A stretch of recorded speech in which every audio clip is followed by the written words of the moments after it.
Donald Trump का पिछला बयान आप याद करें, उन्होंने कहा था Modi is a terrific man, शानदार व्यक्ति बता रहे थे। अभी भी कह रहे हैं कि मोदी बहुत अच्छे इंसान हैं।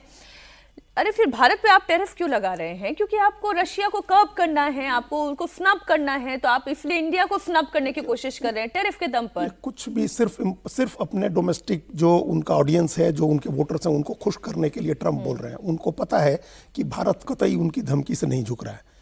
ये जो खबर थी ना कि भारत ने रूस से तेल खरीदना कम कर दिया है, वो अभी नवंबर की खरीद की रिपोर्ट आई है, आज ही रिपोर्ट आई है। और नवंबर में भारत ने अपनी टोटल तेल की जरूरत का 35% रूस से खरीदा है।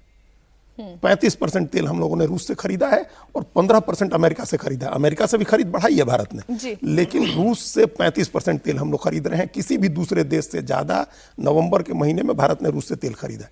तो भारत को कोई चिंता नहीं है उनकी धमकी, उनके टैरिफ, चूंकि सबको पता है कि वो रेटोरिक है। सिर्फ भारत जो तेल खरीद रहा है यहां से रिफाइंड होकर के वो यूरोप के बाजार में जा रहा है, नहीं तो इस सर्दी में आधा यूरोप तो ठिठुर कर मर जाए अगर ये एनर्जी का संकट हो जाए। भेजेंगे हाँ, एनर्जी का संकट हो जाए तो वहां तो इन सर्दियों में लगातार एनर्जी की जरूरत होती है।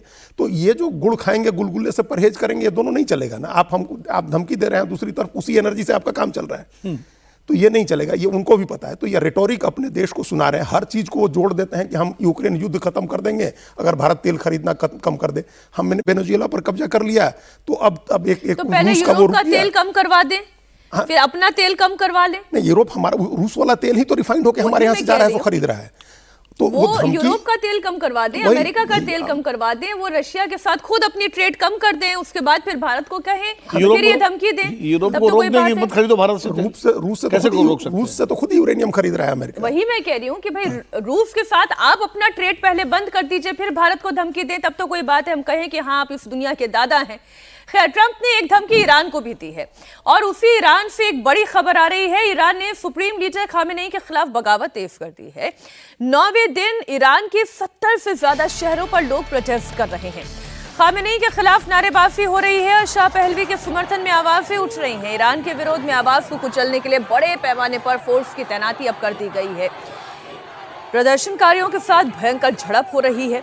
सुरक्षा बलों के साथ अब तक 2 दर्जन से ज्यादा लोगों की मौत की भी खबर सामने आ रही है। इन मौतों की वजह से प्रदर्शनकारी उग्र हो रहे हैं।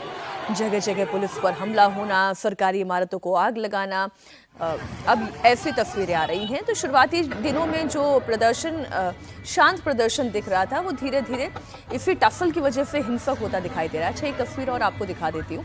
ईरान के फार्स प्रांत से एक भयानक तस्वीर सामने आई है। खामेनेई से गुस्साए प्रदर्शनकारियों ने IRGC के बजट फोर्स के दफ्तर को फूंक दिया। ये देखें तस्वीरें।